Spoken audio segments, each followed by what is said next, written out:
நம்ம இன்றைக்கி என்ன டாபிக் பார்க்க போகிறோன்னா HTML ஸ்டைல் CSS அந்த டாபிக் தான் பார்க்க போகிறோம்.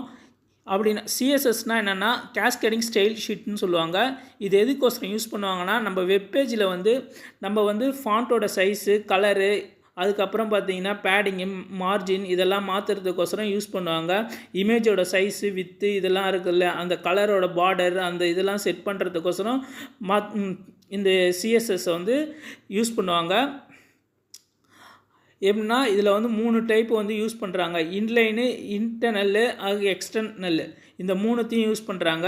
இன்லைன்னா பார்த்தீங்கன்னா நம்ம டேக்குள்ளேயே ஒரு ஆட்ரிபியூட் ஸ்டைல் ஆட்ரிபியூட்டை யூஸ் பண்ணி நம்ம டெக்ஸ்ட்டுக்கு கூடிய கலரு அது போல் மாற்றுறது பேக்ரவுண்டு இதெல்லாம் யூஸ் பண்ணுவாங்க. எக்ஸாம்பிளுக்கு பார்த்தீங்கன்னா இப்படி தான் இருக்கும்.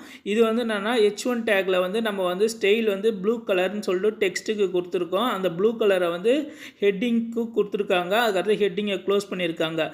அதே போல் கலர் ரெட்டுன்னு கொடுத்துருக்காங்க ஸ்டைல் ஆட்ரிபியூட்டை யூஸ் பண்ணி. அதுக்கப்புறம் பார்த்தீங்கன்னா ரெட் பேராகிராஃப் இது PTAG யூஸ் பண்ணியிருக்காங்க. இப்போ ஸ்டைலுன்றது ஆட்ரிபியூட், இது இன்லைன்.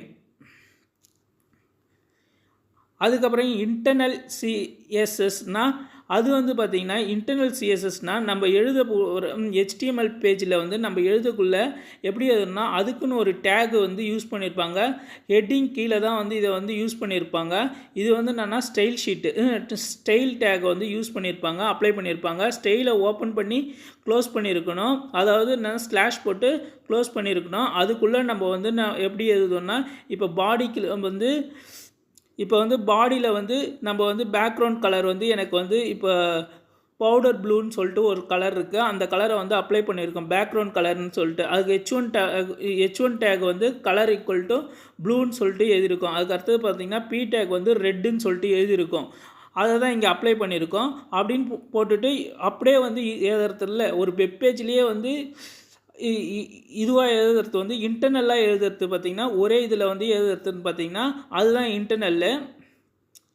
இப்போ இதை நம்ம எக்ஸிக்யூஷன் பண்ணுறோம். பேக்ரவுண்டில் ஒரு கலர் வந்துருச்சு. அதுக்கப்புறம் பார்த்திங்கன்னா டெக்ஸ்ட்டுக்கு ஒரு கலர் வந்துருச்சு, ஹெட்டிங் டேக்குக்கு ஒரு கலர் வந்துருச்சு, பேராகிராஃப்க்கு ஒரு கலர் வந்துருச்சு. இதுதான் இன்டர்னல்.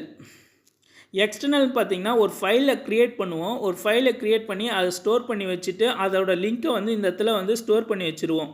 எப்படின்னா இந்த இடத்துல ஹெட்டிங்குள்ளே லிங்க்குன்னு சொல்லிட்டு போட்டு RELன்னு போட்டு அதை கொடுத்துட்டு ஈக்குவல் டு ஸ்டைல் ஷீட்டுன்னு போட்டு இந்த இடத்துல இது பண்ணிட்டு HREF அதை போட்டுட்டு ஈக்குவல் டு அந்த சிஎஸ்எஸ் ஃபைலை இந்த ஸ்டைல் ஷீட்டோட ஃபைலில் எங்கே இருக்குதுன்னு பார்த்து அந்த சோர்ஸை இந்த இடத்துல டபுள் கோட்ஸ்குள்ளே கொடுத்துடணும்.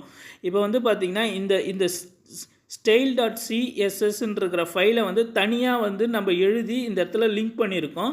அதை நம்ம ப்ரோக்ராமுக்கு அதாவது HTML தனியாக CSS ஃபைலை எழுதுவோம். அதுதான் CSS. இப்போ பார்த்திங்கன்னா இதை இப்படி இருக்கா, இதை எழுதியிருக்கோம், கரெக்டாக எக்ஸிக்யூட் ஆகிருக்கு.